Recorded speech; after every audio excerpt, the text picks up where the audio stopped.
And our next live English mindfulness session will be next Monday, August 12th, with Dr. Taylor Rush.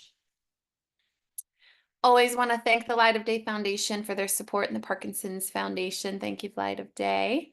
And this week we are offering our quarterly Parkinson's 101 webinar. So if you have a loved one, a peer, a colleague, a friend who's curious about your Parkinson's disease, or if you just want to brush up on some of the basics, foundational understandings of Parkinson's, this is a great webinar to tune into or to share with your community if you know someone who's been recently diagnosed. So Parkinson's 101 is our topic for this Wellness Wednesday. So that's the announcements I've got for our time today. And now we welcome back our dear friend, Devin Hazy, who's going to share mindfulness of thoughts. Devin, thanks for being here. Hey, everyone. Thank you so much, Krista. I was just sharing with Krista and Delia before we started how much I look forward to being with you all and what a wonderful group you are. Your dedication, getting to see you show up here on camera every month, just a delight.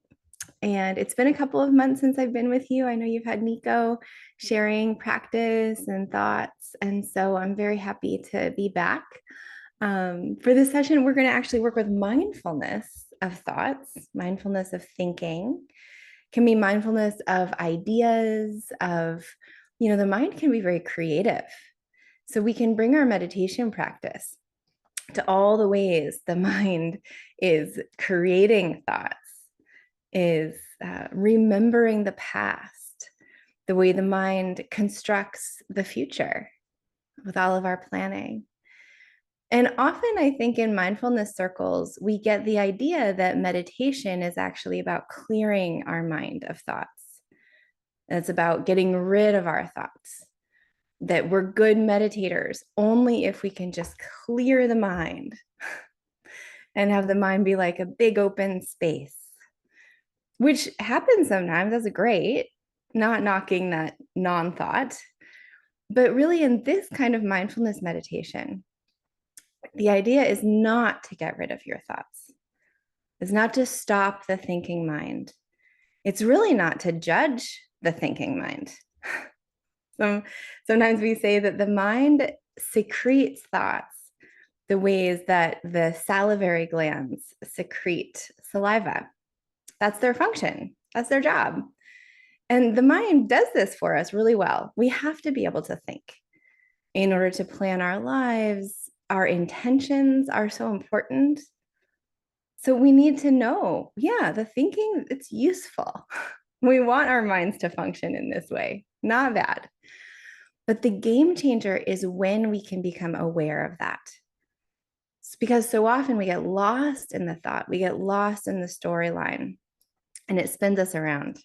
We go on autopilot, and then we start to really believe our thoughts. Sometimes our thoughts are true, but a lot of times our thoughts are not true. And so we start to believe the storyline, and we have a lot less agency around what we really believe and what we don't, what's not necessary. So often for me in my mindfulness of thinking, it's about recognizing, oh, maybe I don't need to do all the planning that my mind is doing today.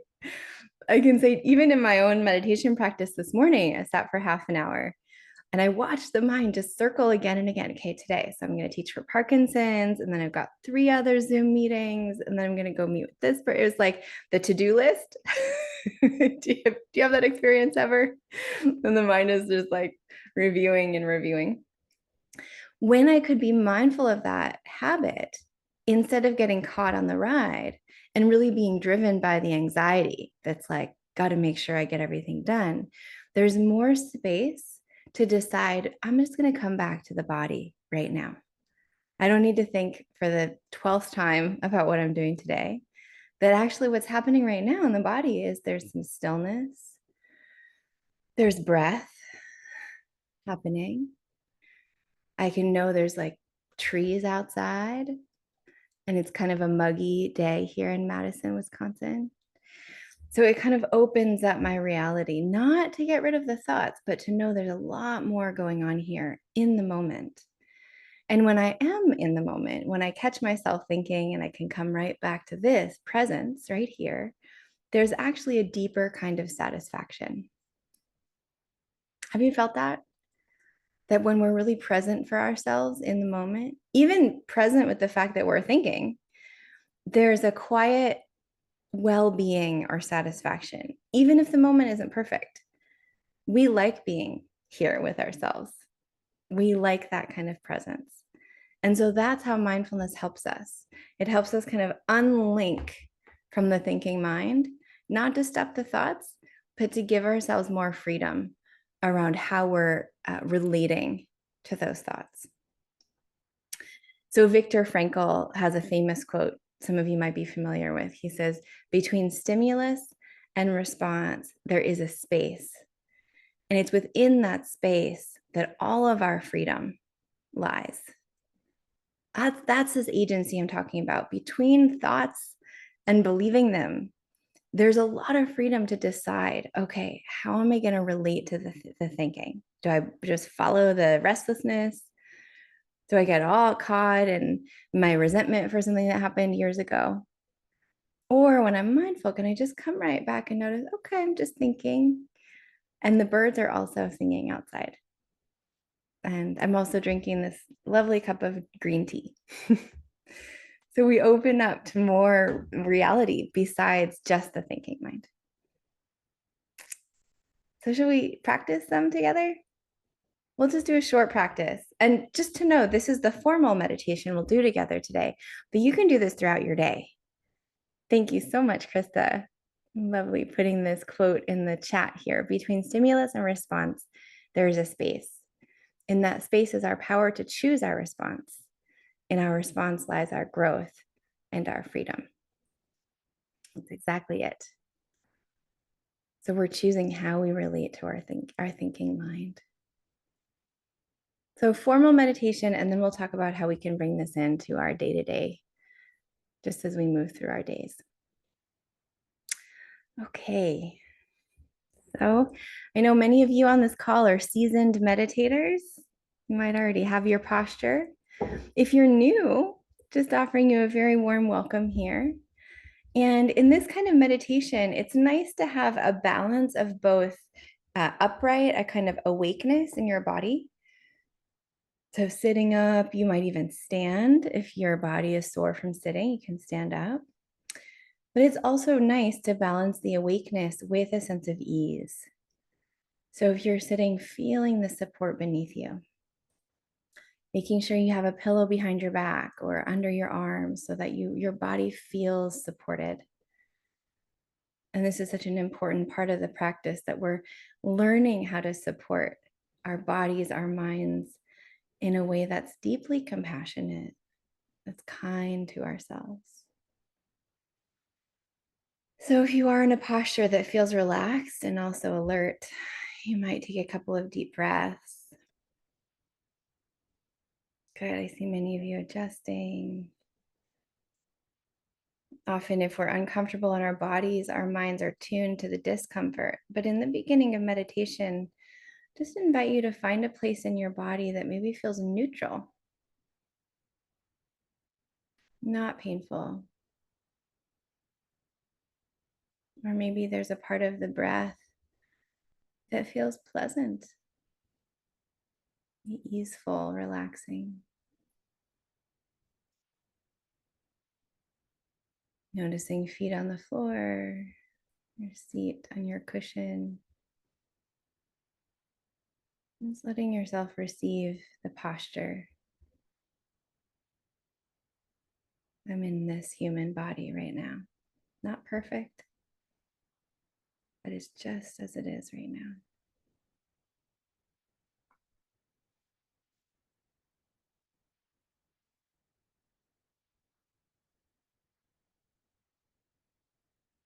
When we're doing mindfulness of thoughts, it's really helpful to stay in the body.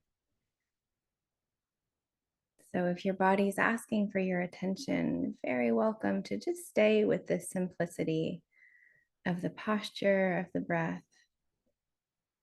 You can let your mind rest here.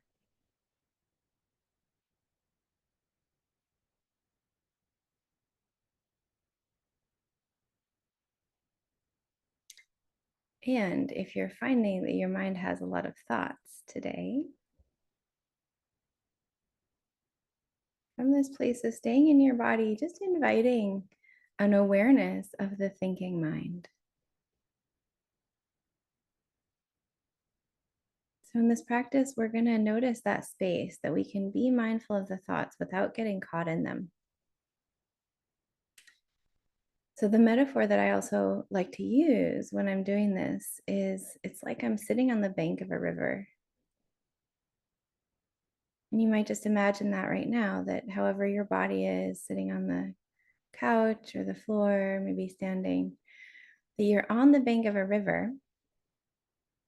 Feel the stillness in your body.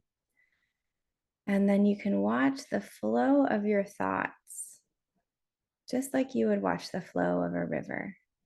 It's floating by.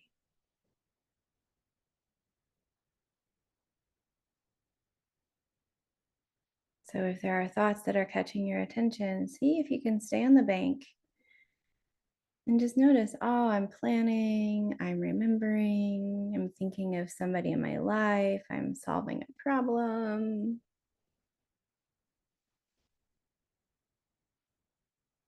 Just stay mindful as you watch the thoughts flow by. There's no judgment, no problem. Just letting the thoughts flow right on by.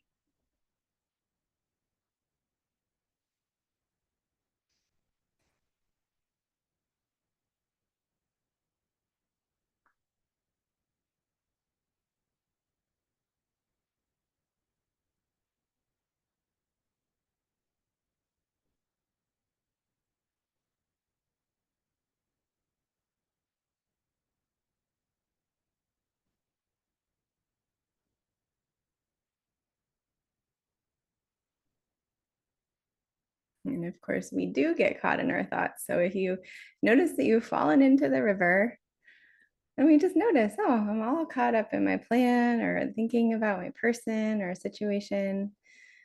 We just climb right back out, stay mindful, and you can just let the thoughts flow by, just like a river. It's very natural for the mind to think. So we let it just move in its own way. And just knowing that you're thinking is happening.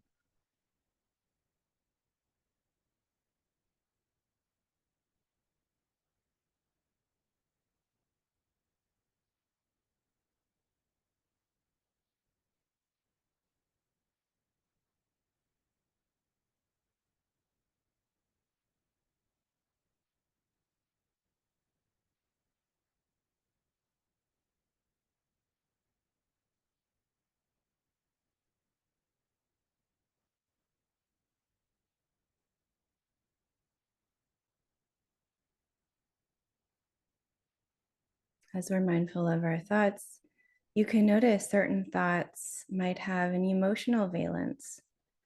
Some of them make us happy, some thoughts make us stressed out or sad or worried. And none of this is a problem. We're not getting rid of anything. We're just staying mindful of the fullness of our experience. So noticing with a lot of care in the same compassionate way we set up our posture. Oh, I'm worried. Or my mind is really restless. Or there's a lot of planning. And see if you can notice with that same steadiness, just like you'd watch a river flow by, just like this. No problem.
As you're mindful of thinking, see if you can notice the space, that there's a space between the thought and you're knowing it.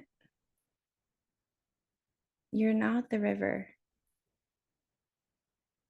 And this discovery that we are not our thoughts, we have thoughts, but you're not your thoughts.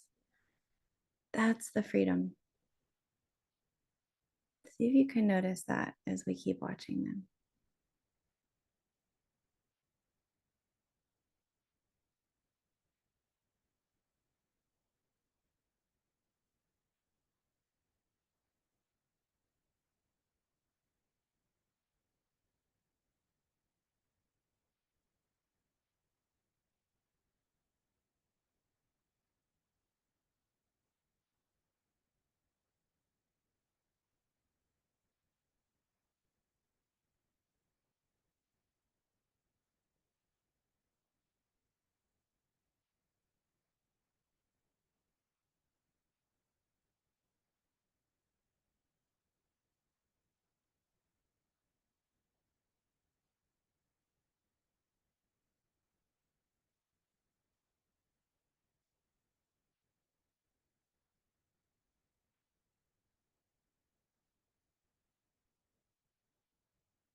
And then the very last part of this meditation, as you're noticing that space between the thoughts and the knowing, see if you can see that freedom that you have. There are certain thoughts you want to believe, and certain thoughts that might just be extra, maybe not true, or extra planning or unnecessary rumination. And with those, we just come right back to the body. No judgment, just extra. We don't have to use our energy believing them. So just play a little bit with that agency that you can believe certain thoughts, choose to follow them. And other ones, you don't have to follow. You have choice there. Let them go and come back to the body.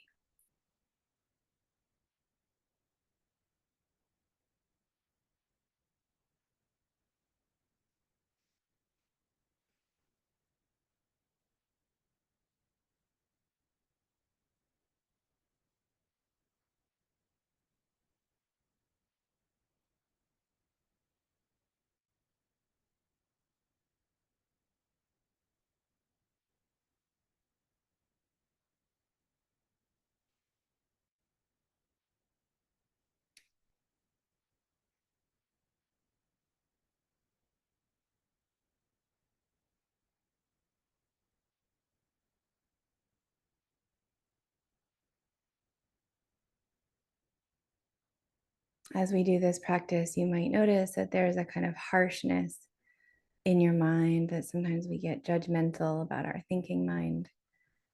And we can kind of feel like we're pushing and pulling it around. But in this practice, see how it is to soften, be very gentle with your mind. And we can hold all of this practice with a lot of kindness and care. No need for judgment. There's no need to wrangle your mind into submission. We're just learning to relate to it like a friend, setting up the conditions for more ease, more friendliness in our minds and our hearts.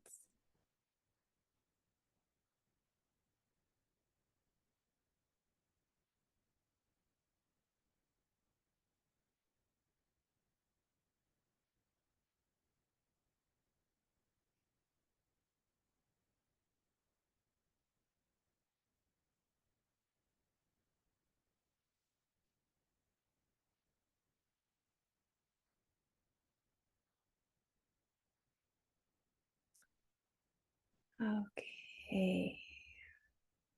So at the end of this practice, just inviting you to come right back to your body now. Notice how it feels, tuning again into maybe something neutral or pleasant in the body, the feet on the floor, feelings in your hands. You can let your mind be very simple just for a couple of breaths. There's really nothing more to do. Just resting here.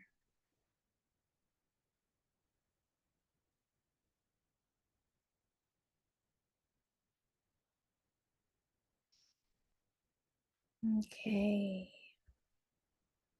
Now we'll make our transition how you like. If you want to stretch or look around beyond the screen, take a deeper breath.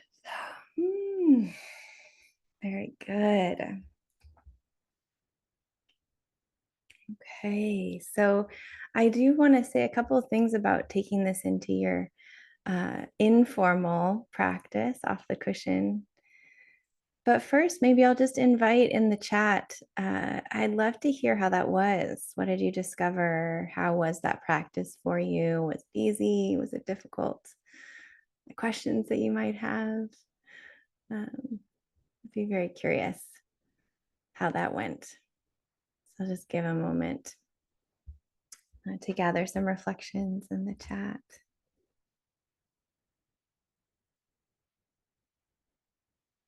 Great. So I see a comment. I use this technique to manage my turning challenges. Great. So helpful. Yes. Peaceful. Great. Wonderful. Even the thinking mind can feel peaceful sometimes. So I often think that this is liberating. Yeah, another person saying really liberating, letting go of the lists. It's kind of a deep revelation that the thinking mind isn't a problem, that we can really gain a lot of joy actually in relating to our thought like we would a good friend. Great. And Chris is saying, I loved your comment of falling into the river. I tend to dive deep into the river and I appreciate the invitation to climb back to the bank. Yeah, no problem, right? Just a little cold water when we get caught in our thoughts sometimes. Yeah. In the summertime, it cools us off. So it's really good to notice if there's judgment in that moment, right? When we recognize that we've been caught in our thoughts, usually there's a lot of judgment there. And in this practice, as I was saying, we can hold it with a lot of kindness. Like, oh, look, I'm so caught in my planning mind again. No problem. We want to look out for those subtle layers of shame, the way that we're unkind to ourselves. Challenging, but so freeing to separate from my mind instead of suppressing thoughts. Yeah, that's the whole practice. Exactly. Tranquility base here. Monday at work now will be better this afternoon. Great. And we can talk about that. Mindfulness at work. Like everything really needed this today. My husband appears to be asleep. Great. That's a good mindfulness session. A win. I always had problems clearing my mind. Nice to know that I don't have to. That's exactly right. You don't have to. You can find the ease right in the middle of thinking. And this is the trick for daily life meditation, right? Because we always have thoughts. So if we're doing mindfulness of thinking, there's always the opportunity to be mindful. How wonderful. How great. Always a possibility to come back and know, oh, look at that river. The river is flowing fast and quick right now. There's a lot of restlessness, or maybe there's dullness in the mind. And that's okay too. I can just know, oh, there's a little bit of slow river flowing, right? It's meandering, a very calm, peaceful river. So throughout the day, you don't have to be in any special posture. You don't have to do special formal meditation. You can simply set the intention. We can do that now. That if you're at work today, or you have other things to do, errands or meetings with people, or even just chores around the house, that just once in a while, maybe it's twice today, you wake up to the fact that you're thinking, ah, look at that. I like to plan. My mind really likes to plan a lot. Right? Or maybe there's a lot of memories that you have, and this is healthy. We need to review our memories. They get more vivid if we're mindful of them.